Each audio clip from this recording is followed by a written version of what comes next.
Magandang gabi po sa inyong lahat. Narito na naman tayo para sa isang online usapang bukasyon. Ito po si Father Randy De Jesus, ang inyong kalakbay sa pagtugon. Ito po si Earl Tad, ang inyong kalakbay sa pagtugon. Ito po si Carlo Malaluan, ang inyong kalakbay sa pagtugon. Sa gabi pong ito ay ating makakasama ang kasalukuyang kura paroko ng parokya ni San Gregorio Magno sa Inocencio 13 Martires City. Walang iba kundi si Father Gilbert Villas. Magandang gabi po, Father Gilbert.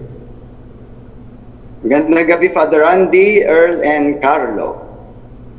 Upang simulan ang ating online usapang bukasyon, pangungunahan ni Earl ang ating opening prayer at ang pagbasa ng Ebanghelyo ni Carlo.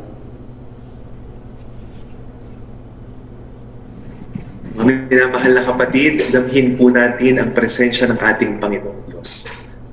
Sa ngalan ng Ama at ng Anak at ng Espiritu Santo. Amen. Panginoon naming Diyos, pinupuri at pinasasalamatan ka namin sa gabing ito. Sa gitna ng aming mga pag-aagam-agam, pagtatanong, paghahanap upang matuklasan ang iyong kalooban. Sa gitna ng aming mga pinagdaraanan, tanging sa inyo lamang po namin masasaksihan ang tunay na katiwasayan. Kayo po ang aming lakas at tanggulan. Ikaw, Panginoon, ang aming inaasam. Sa gabing ito, na kung saan kami pong muli ay magkakwentuhan at magbabahaginan patungkol sa iyong pagtawag at pagkilos, dalangin po namin ang inyong paggabay.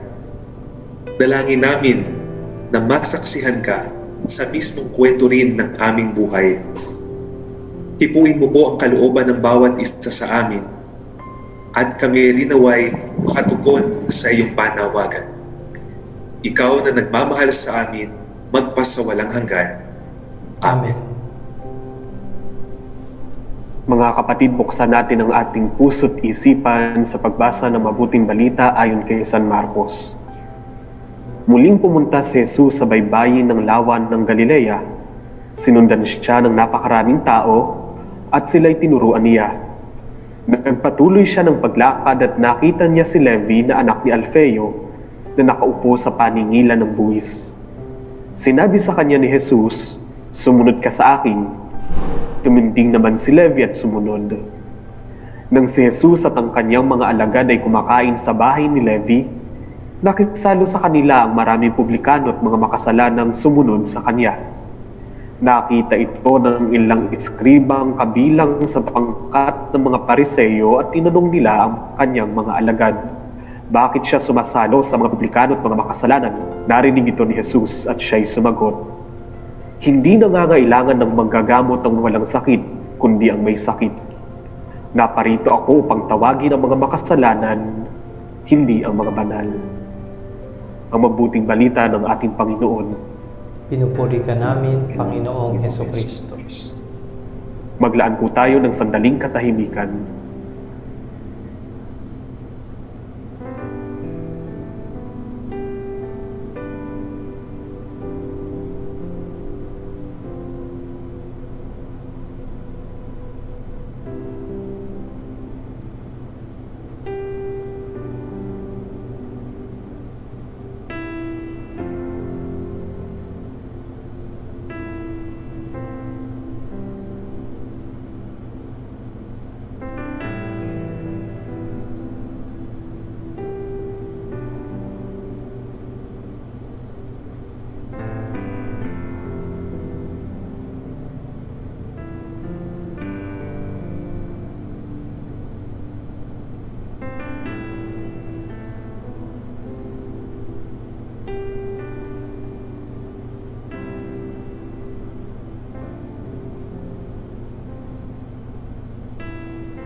Ang Diyos ay mayroong natatanging pamamaraan ng kanyang pagtawag.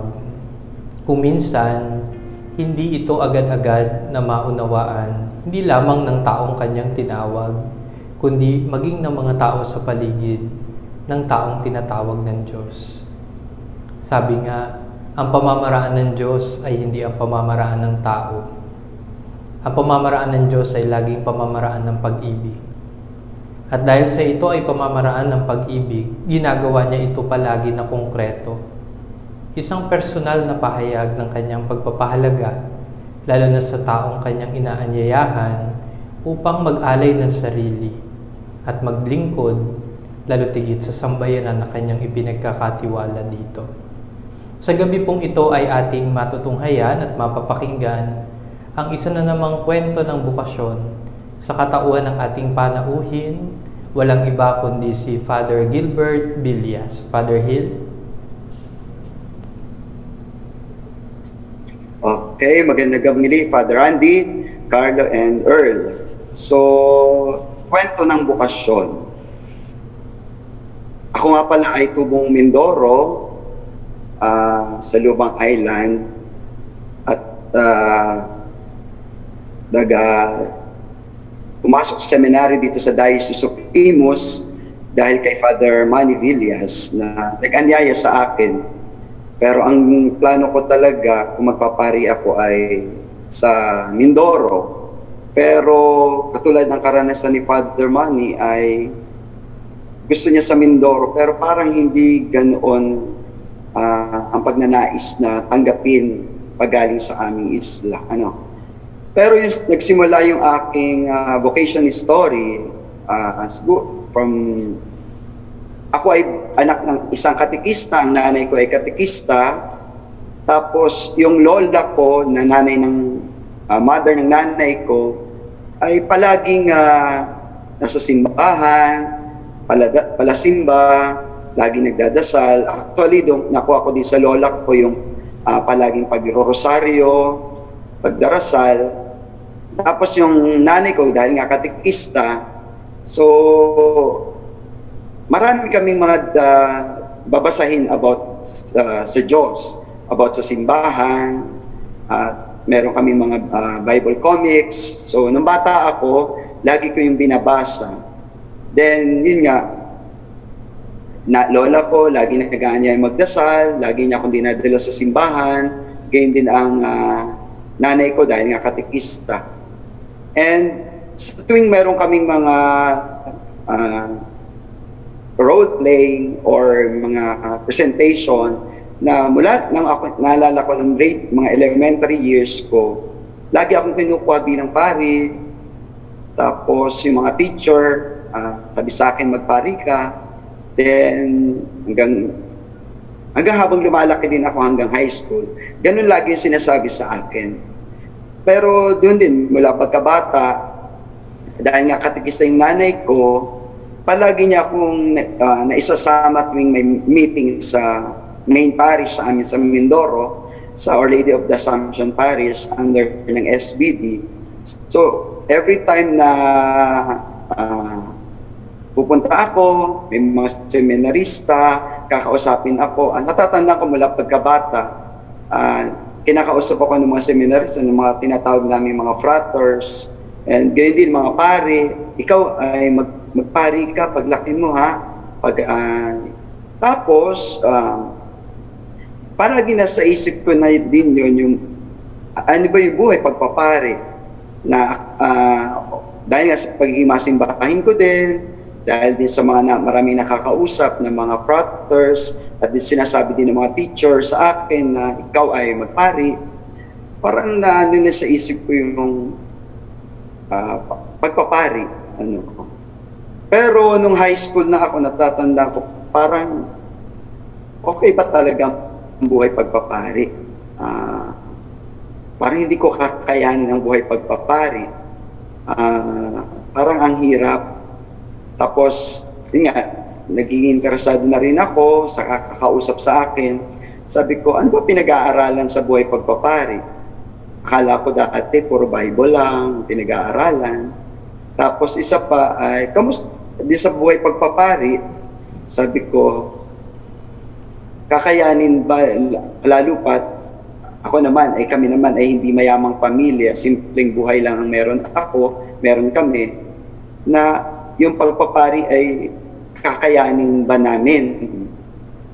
Tapos kakayanin ko rin ba? Lalo pat, syempre, lalayo ka sa pamilya. Pero, yun, marahil dahil din doon sa laging ang kinakausap, sa paggabay na rin ng mga tao sa akin, na sabi nga sa akin, hindi ko makakalimutan, ay kapag tinawag ka naman ng Diyos, ipaubaya mo lang ang sarili mo sa Kanya. Kung kakayanin mo, tulad nga ng mga alagad, hindi rin naman sila magagaling. Pero sila yung tinawag ng Diyos. Tinawag ng Diyos na ang mahalaga yung ibigay mo ang sarili mo sa Kanya at siya na ang bahala. Ganon din siyempre pagpasok sa seminaryo, hindi naman libre talaga, kundi meron ding gastusin. Naalala ko, sabi ng nanay ko noon, kahit high school pa ako, papasok sa seminaryo, hindi natin ata kaya kasi nga hindi naman tayo mayaman. Pero yun nga, sa kakakausap din, lalo na nung nakausap ko si Father Manny, kung gusto mo, bakit hindi mo subukan yung buhay na kung saan ka tinatawag ng Diyos? At isa pa din nga, habang nag-high school ako, nagdi-discern din, ano ba ang buhay na gusto niya talaga para sa akin? Siguro nakatulong din dahil ako ay produkto ng isang katolikong paaralan, yung Stella Maris School under ng mga SSPS sisters. Lagi akong nakakarinig ng mga about vocation at yun din, lagi rin akong sinasabihan ng mga teacher kahit nung high school na, alam mo ba, bagay kang magpari. Nakikita ko sa iyo magpapari ka o magiging pari ka. Sabi ko, parang ayoko pong maging pari. Parang yun nga, mahirap, parang hindi kaya. Pero ako naman ay bukas din lagi at may mga discernment kami naman kahit nung high school din. Meron kaming discernment of charism. Actually, hindi ko makakalimutan din nung high school na yung bang ano ba yung gusto ninyo, ano ang plano niyo sa buhay. So natatandaan ko nung aming parang retreat and discernment nung binigay sa amin ng isang paring SBD ay may gusto kong, may plano ako sa sarili ko, may gusto ako sa buhay ko, gusto ko maging teacher, gusto ko rin yung parang sa bangko, yung sa financial management, yung mga ganong, parang, ang tawag na naririnig ko ay commerce.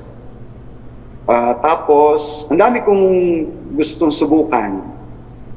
Tapos yung pari na nakausap ko doon sa aming discernment nga, ay yun naman ay pag naging pari ka, halos din naman magiging teacher ka din, magmamanage ka din ng pera, parang at kung ano pa yung gusto mo, tumulong ka sa mga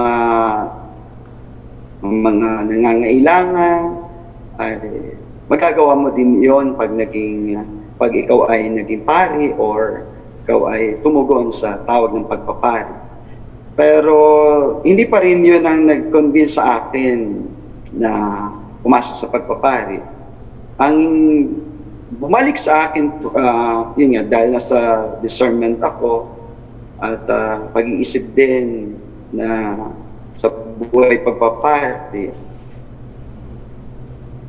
sabi ko, gusto kong subukan. Kasi hindi ko din naman alam kasi may entrance exam, hindi ko alam kung makakapasa ako. Pero sabi ko, bakit hindi ko i-try? Tapos isa pa rin kung bakit gusto ko ding i-try at gusto kong ialay yung aking buhay sa paglilingkod, sa pagiging isang pari. Kasi ito yung matingkad sa akin na sa dami kong pinagdaan ng trahedya or aksidente, ay sa awa ng Diyos, buhay pa rin ako. Kung titingnan ko yung aking karanasan, yung mga nangyari sa aking buhay, yung pagkahulog sa bintana, naikukwento ko naman ito nung nasa seminaryo ako, na ang dami ko ng aksidenteng pinagdaanan na hindi ko alam kung paano bakit buhay pa ako. Yung ganong pagtatanong sa sarili.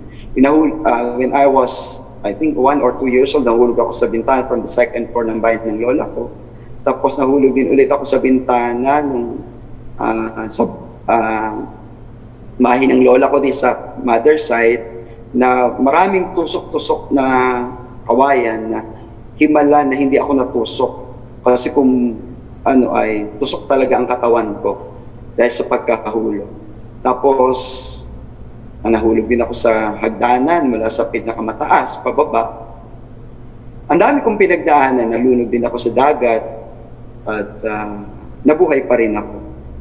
So, para sa akin, isang himala na dahil sa mga aksidenteng yon, nabuhay pa rin ako.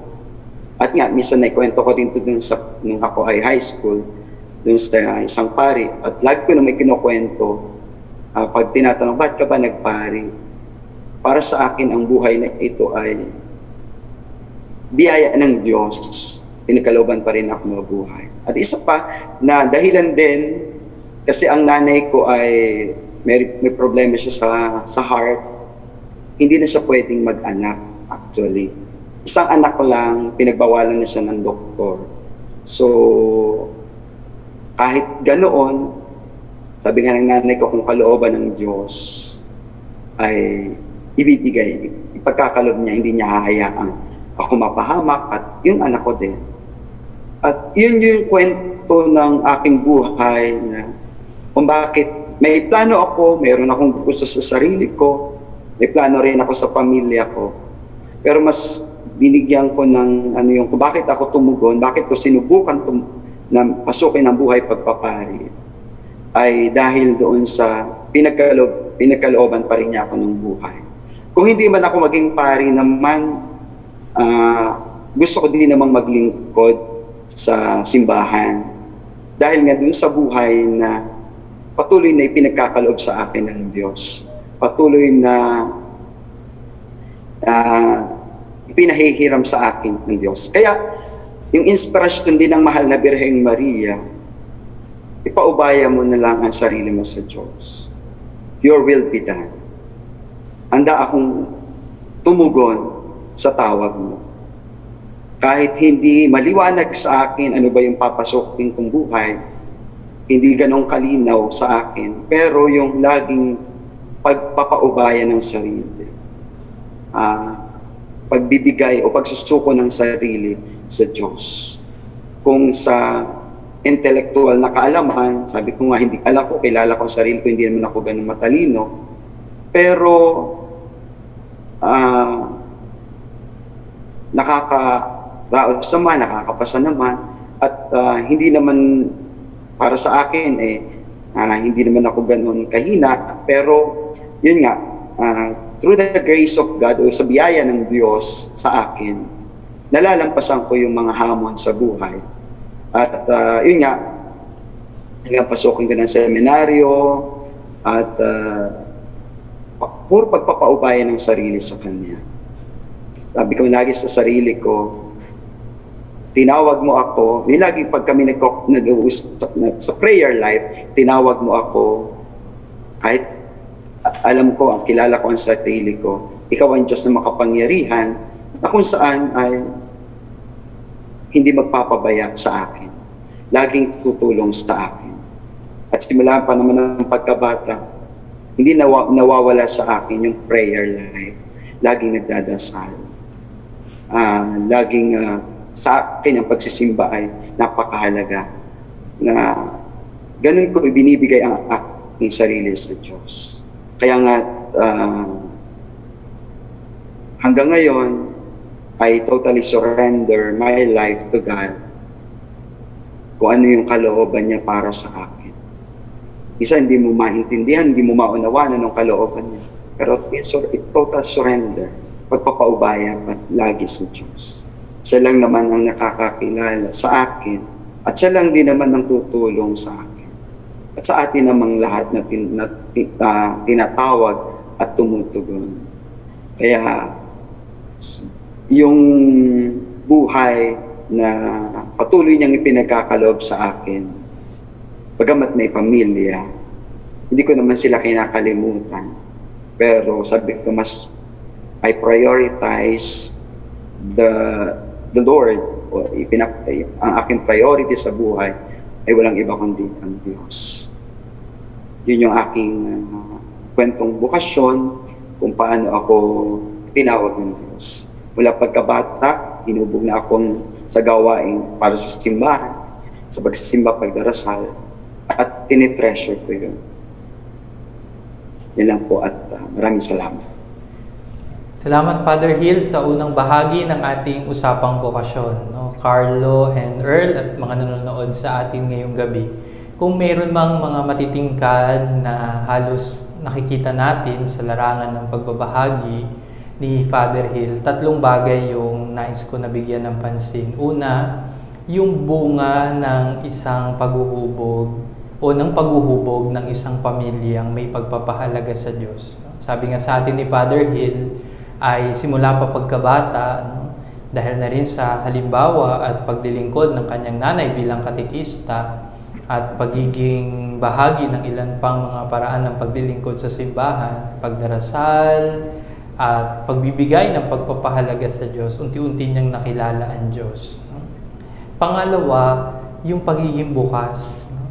Mapapansin natin ang daming mga naibahagi ni Father Hill, pero isang bagay lang ang nananatili sa kanyang pagtingin sa panawagan ng Diyos. Yung maging bukas. No?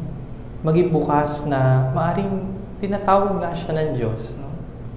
Hindi niya sinasarahan ang kanyang pandinig o ang kanyang sarili para tumugon sa ganitong paanyaya. Nang mayroon ding pagkilala na talagang mayroong kahinaan, mayroong mga pagkakataon na baka hindi makatugon, pero sa kabila ng lahat ay nananatiling bukas na ang Diyos ay mayroong gaganapin sa kanyang buhay. At pangatlo, yung pagpapaubaya. Siyempre, kapag tayo naman nagiging bukas, di ba? Para na rin nating sinasabi, sige, pwede po. Bukas po ako. Ikaw po ang bahala sa akin. Binabahagi kanina sa atin ni Father Hill yung alalahanin din ng kanyang nanay. No? Pasok ka sa seminaryo, pero baka hindi natin kayanin. No?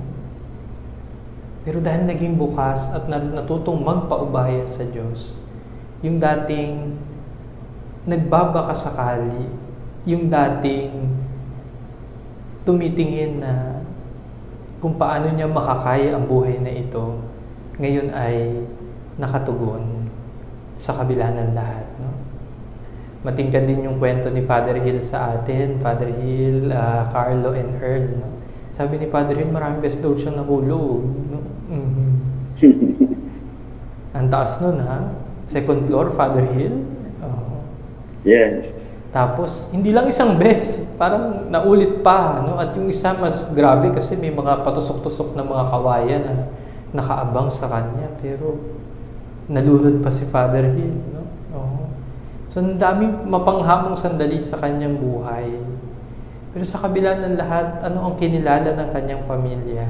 At marahil, naging matingkad din sa pagbabahagi ni Father Hill na hindi sila pinabayaan ng Diyos.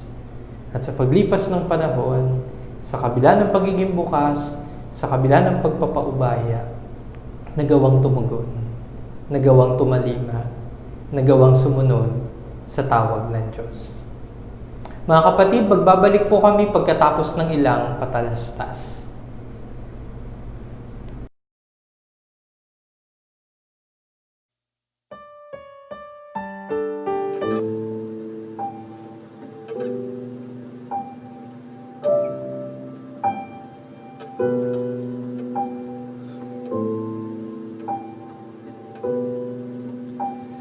Tinawag mo akong maging katulad mo, tahakin ang landas na sa'yo'y nagpako. Naisin ko mang lumigaya sa lupang pangako, daay di ko tanto, puso ko'y naghihingalo.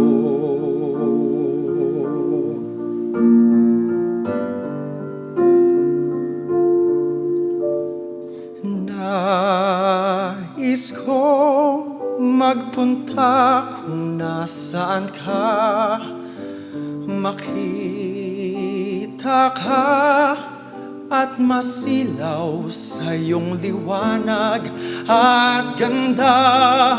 Marinig ka, isigaw ang awit mo at harana. Lunurin ng yakap mo't buhayin ang iyong kalinga.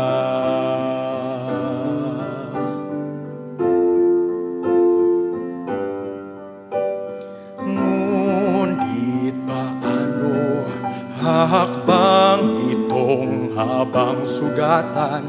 Paano tatahakin ang landas na di alam? Paano kita makikita sa gitna ng karimlan? Pangako mong akayin ako ang siyang tanging panghahawakan. Nais kong magpunta kung nasaan ka, makita ka at masilaw sa iyong liwanag at ganda. Marinig ka, isigaw ang awit mo at harana. Lunurin ang yakap mo't buhayin ang iyong kalinga. Tungo sa'yo ay hahakbang marahan man.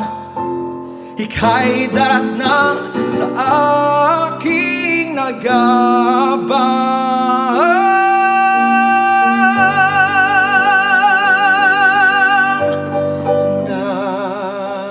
Nais kong magpunta kung nasaan ka, makita ka at masilaw.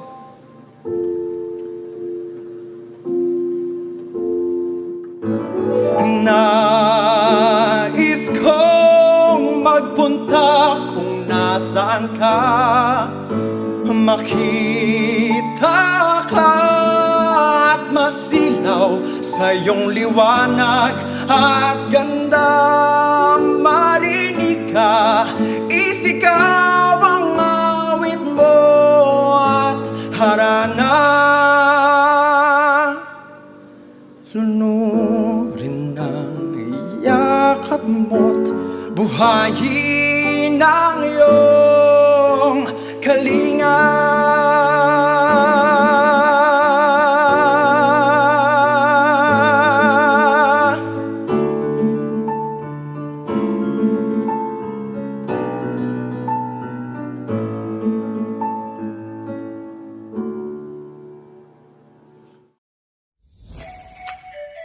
We would like to thank our following sponsors: Omeya Jozam, authentic Japanese cuisine; Ant's homemade crunchy chili garlic; Mama's Special Yema, taste the sweetness of Mama's Special Yema; Blessing Seminary Bake Shop, a taste of heaven; MRS Flower Shop, your one-stop shop; GS Barber Shop, Cut Shave Pomade; Eman's Food Products, Rex's Drinks, Knox Cafe, Grace S. Ramos Furniture House of Decor.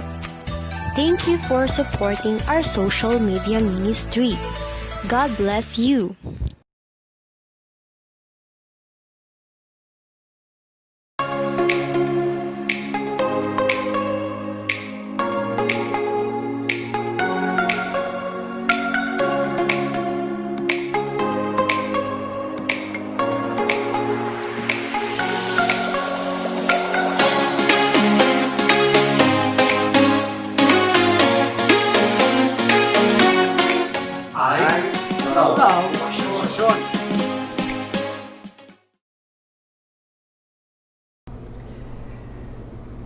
Nagbabalik po tayo sa ating online usapang bukasyon kung saan kasama natin si Father Gilbert Villas. No, sa pagkakataon pong ito ay dadako tayo sa ikalawang bahagi ng ating usapan kung saan ang aking po mga kasama na sina Carlo at Earl ay magtatanong sa ating panauhing pari. Mauna po si Carlo. Magandang gabi po, Father. Magandang gabi, Carlo. Maraming salamat po, Father, sa pagbabahagi ninyo sa amin at sa ating mga kasama at kalakbay ngayong gabi ng inyong kwentong bukasyon. Father, sa pagbabahagi po ninyo ng inyong kwento, malibit niyo pong nabanggit ang pagsuko sa Diyos o yung surrendering oneself to the will of God. Para po sa inyo, sa kabila ng napakarami nating pinanghahawakan at pinahalagahan sa buhay, papaano niyo po, Father, na ibigay yung inyong sarili, na isuko ang inyong kalooban sa kalooban ng Diyos? Siguro, sa nanay ko kasi na nung bata pa kami, lagi niya sinasabi sa amin, anumang hirap ng buhay, ipagpasa Diyos natin.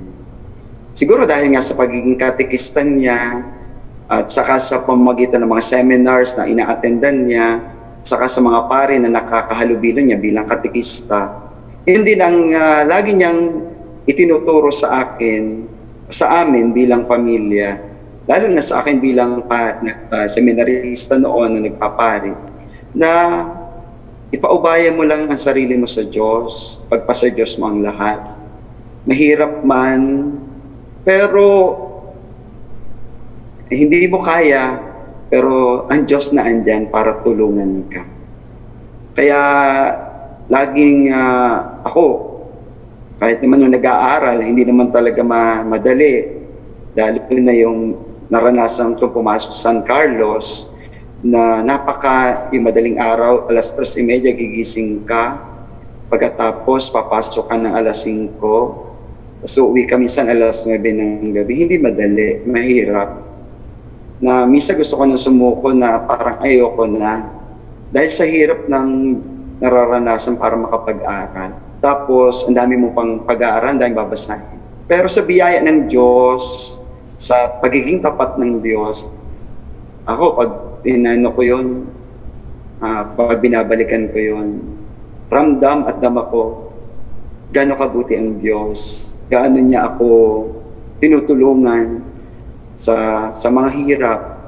Hindi lang naman kasi yung financial ang mahirap, kasi lalo tigit yung academics, yung pag-aaral, at ang motivation ko lang, kaya ko din ginagawa iyon, for the people, para sa tao. Hindi lang para sa sarili ko. Kasi kapag iniisip ko para sa tao, may ibahagi sa tao, so mag-aaral akong mabuti para may maibahagi sa tao. At yun. Kaya ako, hanggang ngayon, yun lang ang binabalikan ko lagi. Yung hirap na pinagdaanan, yung buhay sa loob ng seminary. At yun nga, makisama, makihalubilo, hindi madali. Pero, yun, turo ng magulang ko, turo din ng mga formators sa seminaryo, turo din ng mga kaibigan nagpapalakas ng loob.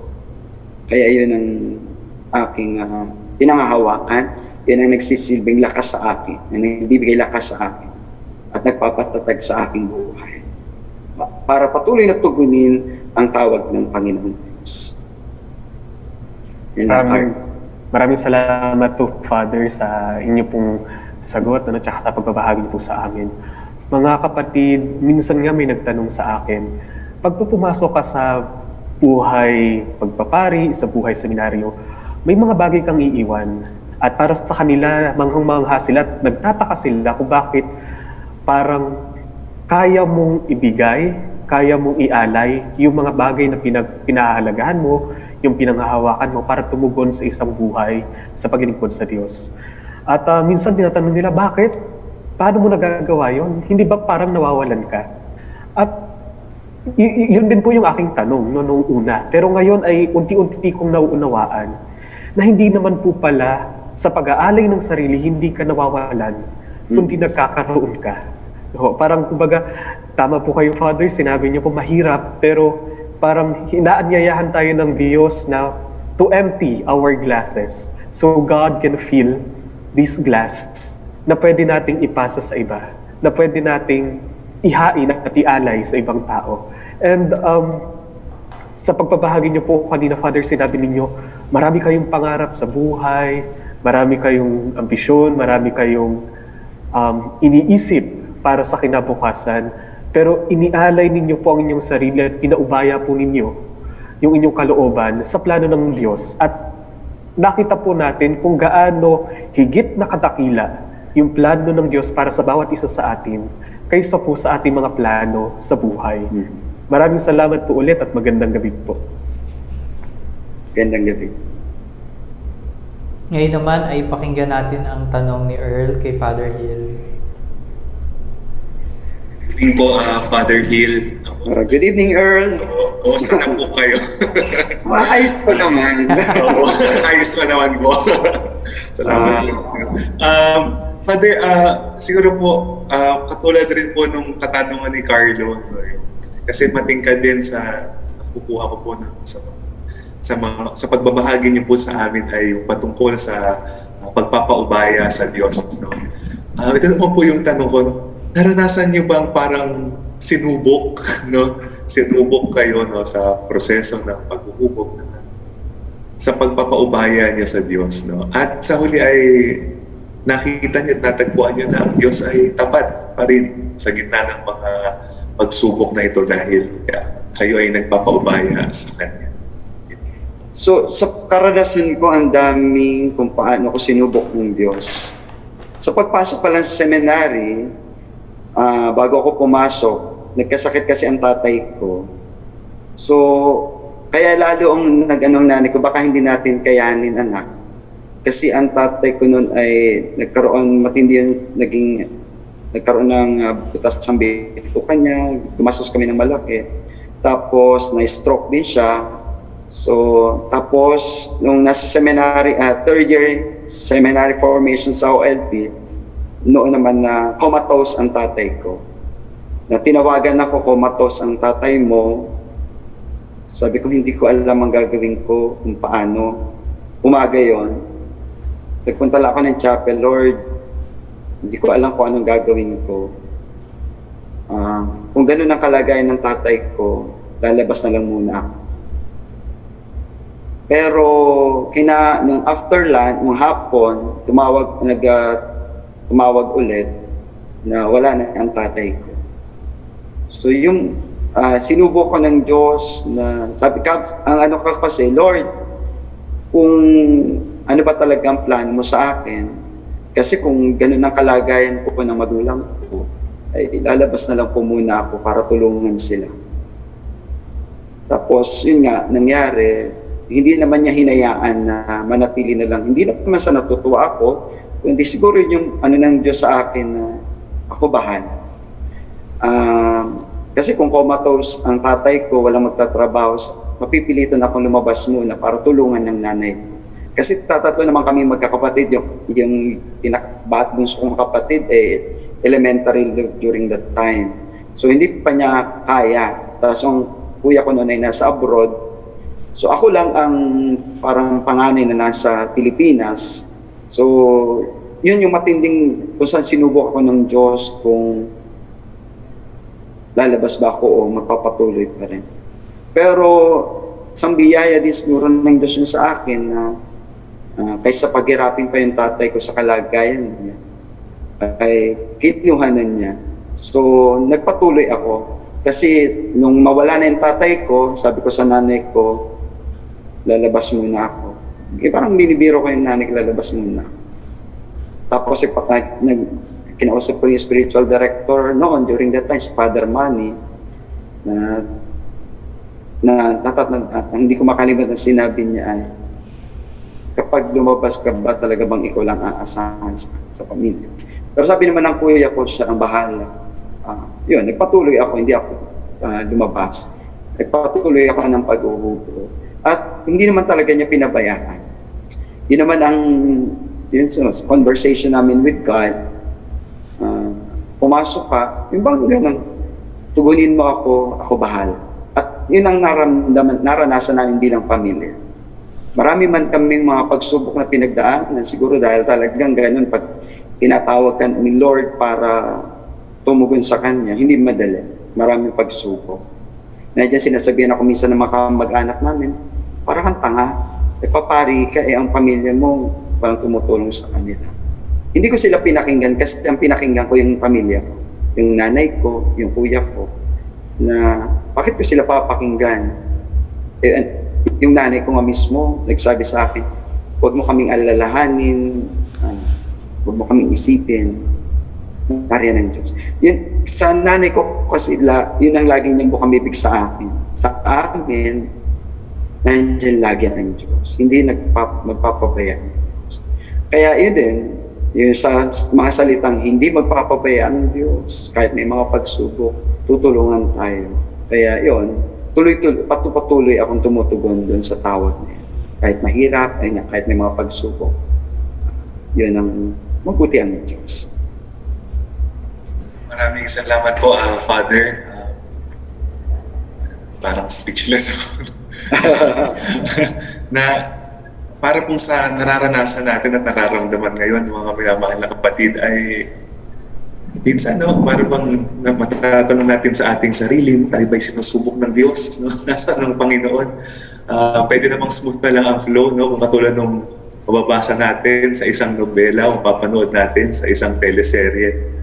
Pero katulad din siguro talaga ng kwento, marahil ng isang awit, ay may pagtaas, may pagbaba, minsan may flat, minsan may sharp. Ang mga nota ay tila baga, sinusubok tayo, pinapanday ng panahon, ng pagkakataon. Ay ganun din. Tulad nga mo nung sinabi ng isang may-ari ng isang restaurant, sabi niya, nagpapari ka ba? Alam mo yung kabayo, di ba? Yung kabayo sa karerahan ay may takip, tinatakpan mo pala yung mata para kaharap lang, nakadiretso lang, nakafocus lang sa race, para hindi siya ma-distract ng mga nagtatakbuhan. Ay minsan ay may paanyaya rin sa atin ng Diyos na mag-focus tayo dun sa patutunguhan natin dahil akong bahala, akong bahala. Kung hindi ang Diyos ay hindi katulad ng sinasabi ng iba na ako bahala, ikaw ang kawawa. Sa Panginoon ay parang ganon, akong bahala, sabihin sa atin ng Diyos, at hindi tayo ang kawawa, Tayo pa nga ang nagkakaroon ng buhay na ganap at kasiya-siya. Muli po, Father, ay maraming salamat po sa inyong pagbabahagi sa amin. Salamat din.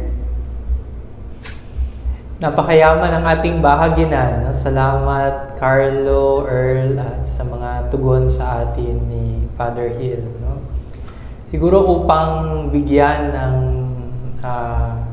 direksyon ang ating pang-usapan, dalawang bagay ang naging matingkad mula sa mga pagtatanungan at bahaginan. Una, yung karanasan ng pagsuko at pagpapaubaya.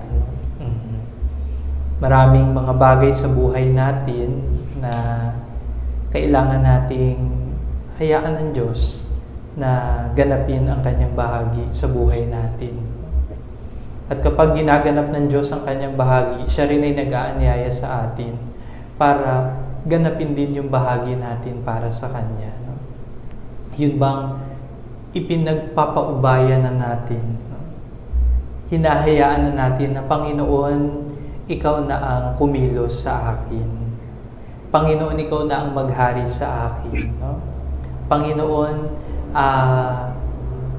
Ikaw na ang laging magbigay sa akin ng landasin na aking tatahakin. Kaya kahit na ano pa man ang dumating sa buhay, kahit na ano pa man ang harapin natin sa larangan ng ating pagtugon sa Diyos, kapag meron tayong kakayahan na ipagpaubaya sa Diyos ang mga nangyayari, doon naman tayo pupunta sa ikalawang bahagi. Na ang katotohanan ay mayroong Diyos na hindi nagpapabaya. Mayroong Diyos na nagbibigay ng kinakailangang biyaya at grasya para tayo ay makatugon sa Kanyang panawagan. Mga kapatid, tatandaan natin palagi sa mga kabataan na nakikinig at nakikilakbay sa atin ngayong gabi. Hindi tayo pwedeng tumugon sa tawag ng Diyos kung walang krus. Hindi ito itinago ni Jesus sa atin. Sinabi niya, ang sino mang nagnanais na sumunod sa akin, una, limutin ang kanyang sarili. Ikalawa, pasanin ang kanyang krus. At ikatlo, sumunod kay Jesus, no? sumunod sa Panginoon. Wala naman pong buhay na madali. No? Siguro hindi po ako sasang-ayunan ng aking mga kasamahan, maging ni Father Hill. Kapag sinabi ko, madali lang ang buhay, no? Malimit kong masabi, Father Hill, dito sa dalawa kong kasama at sa ilang mga usapang bukasyon, may nagtanong sa akin, Father, bakit ka nagpari? Hindi pa mahirap ang buhay pagpapari, no? Wala kang asawa, walang mag-aalaga sa'yo, walang mag-aasikaso sa'yo. Tapos ang tugon ko dun sa nagtanong sa akin, bakit ka nag-asawa? Hindi ka ba nahihirapan at may asawa ka? Bigla siyang napatanong at napatahimik. No? At agad sabi ko sa kanya, wala namang buhay na madali. May mga pagsubok, totoo po yun. No? Pero lagi nating tatandaan na ang bawat pagsubok ay pagkakataon para higit nating maramdaman kung paanong kinakailangan natin ng Diyos at kung paanong kailangan nating magtiwala sa Kanya na hindi magpapabaya sa atin. Kuminsan po, bilang vocation director ng Diocese of Imus, isa po sa mga pangunahing nagiging hadlang para tumuloy ang isang kabataang lalaki sa pagpasok sa seminaryo ay lagi niyang iniisip, Father, baka po hindi kayanin ng aming pamilya. No? Narinig po natin yan kay Father Hill kanina. No? Father, baka po hindi ko kayanin yung pag-aaral. No? Father, baka po hindi ko kayanin yung walang cellphone. Father, baka hindi ko po kayanin yung laging nagdadasal palagi. Pero kapag nanatili lang tayo sa sitwasyon na parang lagi na lang, baka hindi ko po kayanin, mukhang dito natin dapat panghawakan ang binabahagi sa atin ni Father Hill ngayon. Yung patuloy tayong maging bukas na ang Diyos ay may gaganapin sa buhay natin. Marami po tayong mga tanong na bibitawan sa buhay natin. Pero lagi nating tatandaan na hindi lahat ng tanong tayo ang may hawak ng kasagutan. May mga tanong na atin lang na mauunawaan kung ang Diyos ang ating susundan at sasampalatayanan. At yun po ang misteryo, hiwaga, at kulay ng bukasyon. Mga bagay na araw-araw ipinapaunawa ng Diyos sa atin. Sabi nga sa atin ni Father Hill, sapat naman ang grasya ng Diyos. Noon may mga pagpaplano, wag na nga lang kayang tumuloy. Ituon lang siguro ang pansin sa pangangailangan ng pamilya, pero ang Diyos na rin ang gumawa ng paraan para manatili. Kaya napakahalaga po ng patuloy na pagiging bukas, pagpapaubaya, at pagsuko ng ating mga sarili sa Diyos. Sapagkat kapag naroon tayo sa ganung klaseng disposisyon, marami din tayong mauunawaan sa ating buhay at sa ating bukasyon. Father Hill, bibigay ko po ang pagkakataon sa inyo para sa inyong pangwakas na mensahe sa mga tagapanood at taga-subaybay natin ngayong gabi. Okay, magandang gabi sa mga taga-subaybay ng usapang bukasyon. Siguro yung aking may papayo or advice, laging tingnan yung mga pangyayari sa buhay at makita yung pagkilos ng Diyos. Kasi may mga pangyayari na kung saan kumikilos ang Diyos, pero minsan hindi natin napapansin o hindi natin tinitingnan. At gayon din, makita rin yung pangangailangan ng kapwa.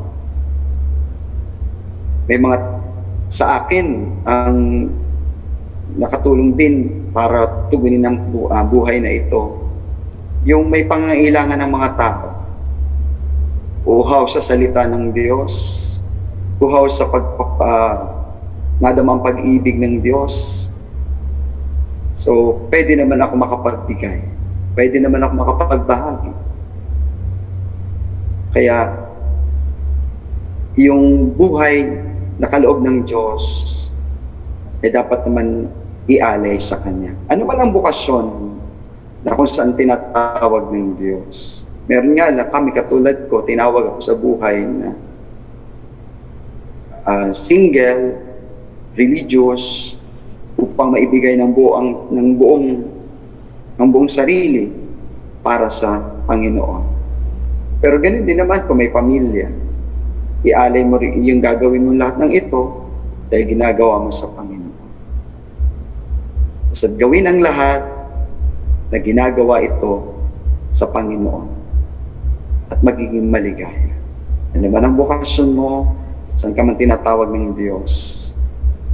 Basta ito'y gagawin dahil sa pag-ibig sa Diyos, dahil sa pagmamahal sa Diyos.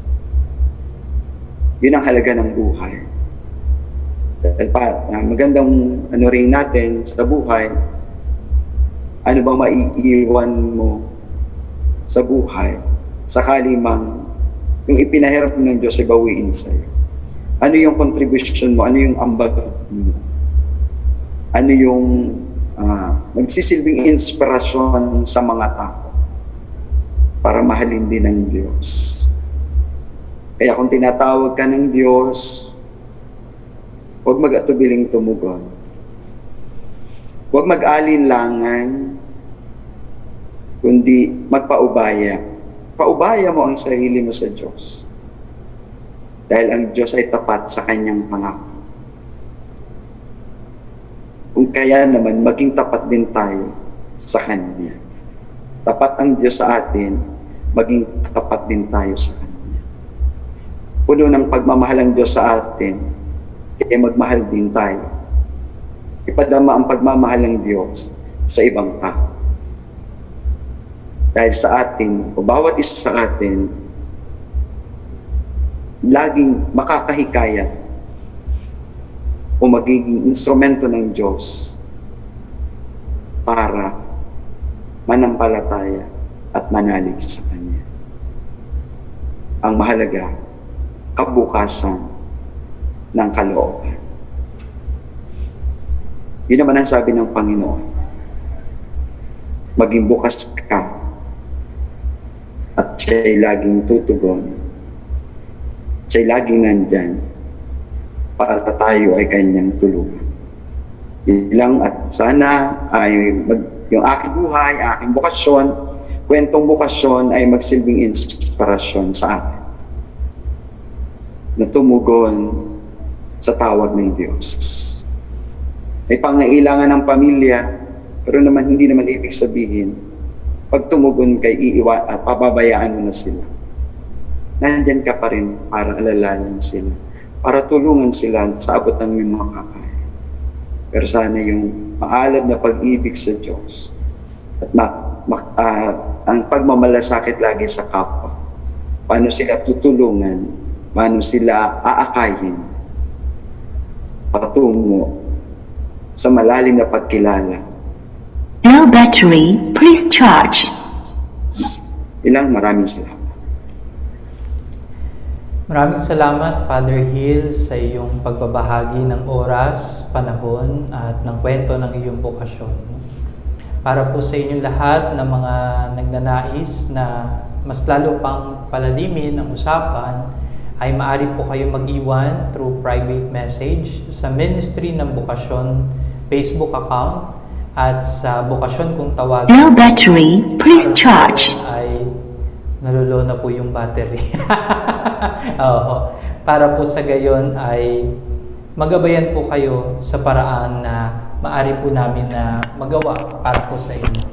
Nais din po namin ipabatid na ang atin pong ministry, ang Ministry ng Bukasyon ay nagbukas ng tinatawag na online accompaniment para sa lahat ng mga kabataan na naghahangad na tumugon sa larangan ng buhay, pagtugon sa pagpasok sa seminaryo o kaya naman sa pagpasok sa kumbento. Gayun din po para sa lahat ng mga naghahangad na magabayan magabayan sa iba't ibang pamamaraan through counseling at through spiritual accompaniment or spiritual direction. Kaya kung kayo po interesado, maaari po kayo mag-iwan ng mensahe sa amin pa rin pong Facebook account, Bukasyon Kung Tawagin page at Ministry ng Bukasyon. Tapusin po natin ang ating bahaginan sa pamamagitan ng isang panalangin. Sa ngalan ng Ama, ng Anak at ng Espiritu Santo. Amen. Ama naming mapagmahal, nagpapasalamat kami sa biyaya na kaloob mo sa amin. Ito nawa ang patuloy namin na mapanghawakan upang sa gayon sa kabila ng mga hamon na aming nararanasan ay maging bukas kami at patuloy na magpaubaya sa iyong pamamaraan. Batid namin nababatid mo ang higit na mabuti para sa amin. At ito ang pagsusumikapan namin ganapin sa aming buhay. Lagi kaming kakapit at magtitiwala sa iyo sapagkat batid namin na ikaw ay kasama namin. Nawa Panginoon ay lagi mo kaming dulutan ng mga biyayang aming kinakailangan upang sa gayon sa kabila ng lahat ay aming magawang maialay pa ang aming sarili sa paraang hinahangad mo para sa amin. Ang lahat ng ito inihiling namin sa pamamagitan ni Kristong aming Panginoon. Amen. Sumainyo ang Panginoon. At sumainyo rin. Pagpalain kayo at ingatan lagi ng makapangyarihan Diyos Ama, Anak, at Espiritu Santo. Amen. Amen. Father Gil, muli po maraming salamat po sa inyo at makakaasa po kayo sa aming mga panalangin at patuloy na pakikilakbay lalo na sa ganitong klaseng ministry ng pagtataguyod sa bukasyon. Mga kapatid, lagi po ninyong tatandaan, mayroong bukasyon kung tawagin. Ito po si Renan na inyong palakbay sa pagtugon. Ito po si Carlo Malalua ng inyong kalakbay sa pagtugon. At ito po si Father Randy De Jesus ang inyong kalakbay sa pagtugon. Stay at home. Stay safe. And stay with Jesus. I Love. Bukasyon. Maraming salamat po at magandang gabi sa inyo lahat. Thank you, Father Hill, Earl, and Carlo. God bless you.